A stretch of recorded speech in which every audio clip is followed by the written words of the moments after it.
Assalamu alaikum, barkanmu da warhaka. A cikin wannan bidiyon za mu gano alamomi guda 8 da ke nuna cewa kana da ruhin babban ɗan kasuwa.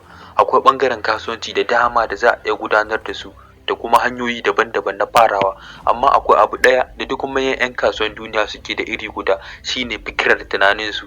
Don samun nasara a business ana buƙatar kalar tunani na musamman.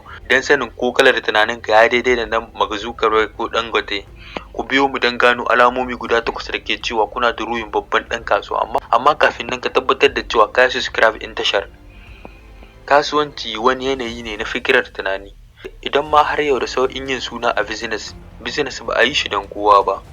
Haƙiƙa samun matsayi bai isa don cin nasara a duniyar kasuwanci. Yawan kamfanonin da suka rufe kafin su kai shekararsu ta 3 sun kasance kyakkyawar shaida. Kan hakan wasu na cewa manyan 'yan kasuwa suna cin nasara saboda sun fi kowa sa'a, wasu kuma na ganin saboda sun fito daga dangin masu kuɗi. A zahiri bayanin ya sha bamban.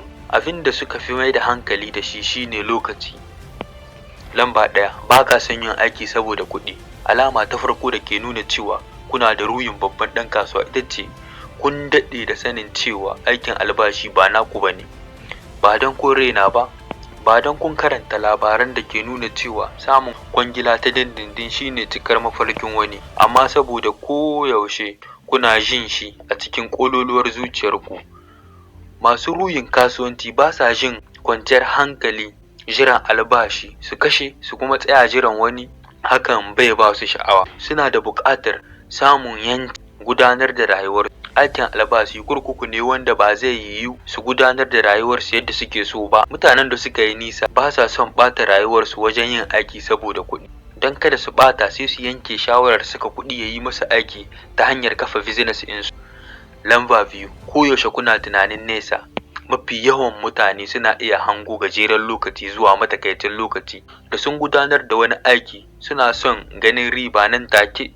Suna jin wahalar yin ƙoƙari idan girbe ribar sai nan da shekaru masu yawa. Idan ka fi son tunanin nesa, alama ce ta cewa kai babban ɗan kasuwa ne a zuciya. Waɗanda ke da ƙwarjinin kaiwa kaɗai za su mai da hankali ga gudanar da aikin kansu don gyaran zuwa gabansu. Nan gaba lokaci ne na manyan ayyuka. Waɗanda suka yi nasara su ne attajiran da suka gina daularsu har ma ta kafa kamfani. Sun yi ayyuka masu yawa a farko, sun ɓata lokaci da dama ba tare da an biya su ba. Ba masu da tabbatin cewa abun zai yi. Waɗanda aka yi su don zama shugaba sukan fahimci amfanin yin ƙoƙari ta koyaya, saboda fa'idodin na iya ba da mamaki da zaran buri ya cika. Lamba 3, kana da ikon hango sauyi. Rayuwa ba ruwan teku ba ne wanda baya sauyawa. Da gaske ne cewa a zamaninmu komi na canzawa da sauri, yanayin da zai iya zama tushen rashin tsaro ga al'umma. Akasin haka manyan 'yan kasuwa ba sa shakkar sauyin ci gaba. Suna da baiwar hango shi kafin saura, kuma ba sa shakkar yin amfani da wannan damar wajen ƙaddamar da ayyukansu, wacce babu wanda zai yarda da shi a farko, wanda a ƙarshe kuma kowa zai so. Lokacin da intanet ya fito, kowa na tunanin cewa babu wani abu da zai iya kawar da kasuwancin gargajiya. Wanda ya fi kowa hangen cewa kasuwanci zuwa gaba zai kasance digital, a yau yana ɗaya daga cikin masu arziki a duniya. Idan kana da baiwar taɓo sabbin abubuwa da gano dama, kenan kana iyawa. Lamba 4, kakan mayar da ra'ayinka zuwa cikakken aiki. Mutane da dama suna da dubban ra'ayoyi masu kyau ba tare da iya aiwatar da su zuwa aikin zahiri ba. Duk mun san waɗanda ke gaya mana wani babban ra'ayin business amma ba tare da aikata shi ba, sai ya koka ranar da wani ya maye wajen shi. Akasin haka, wasu suna da nutsuwa mai ban mamaki don cimma wata manufa. Nan da nan sai su aiwatar da abin da ke cikin kawunansu. Ba sa damuwa idan ba su samu sakamakon da suke so ba. Sun karanta don sun gwada. Kana cikin kashi na 2, babu shakka alama ce da ke nuna cewa kana da ruhin babban ɗan kasuwa. Waɗannan matan da mazan a gare su ra'ayi ba shi da daraja idan har ba a aiwatar da shi ba. Wannan shine bambancin tsakanin waɗanda suka samu nasara a business da kalamomin banza. Lamba 5, kullum kana kishirwar karantar sabbin abubuwa. Kasancewa babban mai gida ankara da komi ne. Yawancin manyan 'yan kasuwa suna ci gaba ne saboda su ɗalibai ne na har abada. Suna ɓata lokaci mai yawa wajen atisaye. Mutanen da suke tunanin cewa jami'a tana nufin ƙarshen karantar sabbin abubuwa za su sha wahala wajen samun nasara a business. Wannan dalilin yasa yawancin masu kuɗi suke ɓata aƙalla sa'a ɗaya don karanta a kullum. Ba da harkokinsu kaɗai suka damu ba, amma da duk abin da zai musu amfani zuwa gaba don samun kuɗin shiga wata rana. Sani shine mabuɗin samun nasara. Bayani sabon tsari na wannan ƙarnin. A yau fiye da kowane lokaci, wanda ake ganin iliminsa ingantacce ne ba zai taɓa rasa komai ba. Idan kun fahimci wannan ka'idar kuma kuna aiki wajen tara ilimi gwargwadon iyawarku, ba shakka alama ce ta ruhin babban ɗan kasuwa. Lamba 6. Kun san yadda ake sarrafa tunani. Muna tunanin cewa mu masu natsuwa ne. A zahiri wannan ba kowane lokaci ba. Hakan yana nufin cewa mafi yawancin lokuta tunaninmu ne ke jagorantar zaɓinmu, kuma ƙwaƙwalwarmu tana ɓoye wannan gaske zuwa lalashinmu cewa su ne dalilin hujjarmu.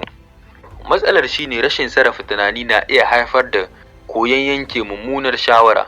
Tsoro da fushi su ne masu baka shawara. Misali, mayar da martani kan kalamomin wasu ba tare da tabbatar da cewa kun gamsu da abin da suke nufi ba zai iya ɓata maka kwangila. Idan abokin aiki ne, manyan 'yan kasuwa sun koyi yadda za su ci gaba da sarrafa jijiyar tunaninsu don kada su mayar da martani akan abin da suke ji. Suna ankara kowane lokaci don gujewa mayar da martani cikin zafi, kuma a hankali suna auna sakamakon da zai iya faruwa.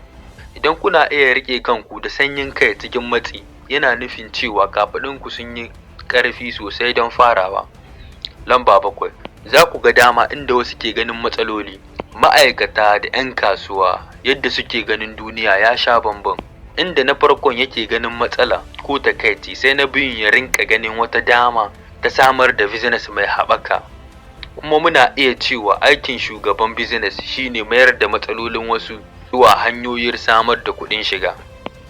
Kayayyaki da service da aka fi amfani da su a duniya, galibinsu sun samu ne wajen kawar da matsala da samar da sauƙi ga wanda ya ƙirƙire su.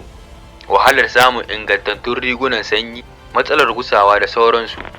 Kun ƙware wajen tunanin amsoshin da za a bayar ga matsalolin da ke kewaye da ku, yana ɗaya daga cikin alamomin da ke nuna cewa kana da ruhin babban ɗan kasuwa.